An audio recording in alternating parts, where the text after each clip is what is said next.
kazi zote zinafanywa kwa lengo la kuwahudumia wananchi.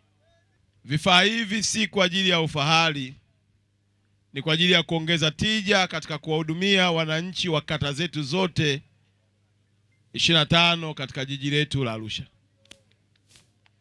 Ni matumaini yangu kama kuna mahala tulikuwa tufiki, kama kuna mahala wananchi walikuwa wanatuhitaji tunachelewa kwenda, kupitia pikipiki hizi na bajaji, maana yake tutawahudumia na tutawafikia kiurahisi. Maelekezo yangu, hizi pikipiki unaenda nayo mpaka nyumbani kwako. Lengo upatikane muda wote na uwe na chombo chako cha usafiri. Wananchi wa jiji la Arusha, wapeni ushirikiano watendaji. Pangeni mipango ya maendeleo kwa pamoja. Tuboreshe Arusha yetu ili kila mwananchi aweze kuishi maisha yake ya amani.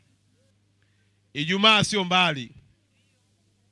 Niwatakie kila laheri madiwani katika maisha yenu ya uraiani.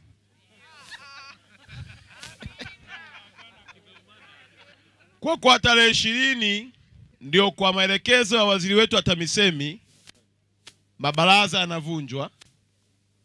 Nichukue nafasi hii kuwatakia heri madiwani wote wa mkoa wa Arusha.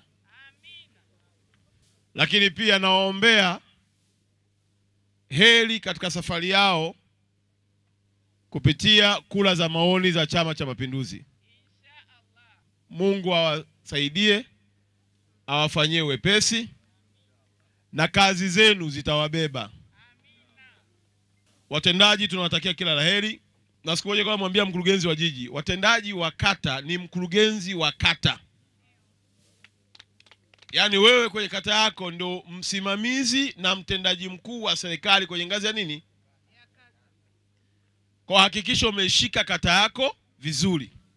Bajeti inapopangwa, wewe hakikisha yaliyopangwa kwenye kata yako unakuwa msimamizi na mfuatiliaji namba 1 ili yatokee.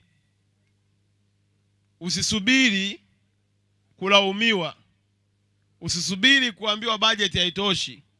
Pambana mpaka bajeti itoshe, ili mradi ishapangwa kwenye bajeti yako. Na mimi nitaendelea kumuomba waziri wetu wa TAMISEMI, na hata jana nilikuwa naongea naye wakati yuko Simiyu. Nimemwambia nitampelekea ripoti ya watendaji wa kata wote na kila mtendaji alivyofuatilia na kusimamia miradi ya maendeleo kwenye kata yake. Na atakayefanya vizuri nimemuomba Waziri Mchengerwa ampandishe kuwa katibu tarafa. Kwa hiyo nimeshamwambia rasi atawasiliana na wakurugenzi afuatilie kwa hii kipindi cha miaka 5 tuangalie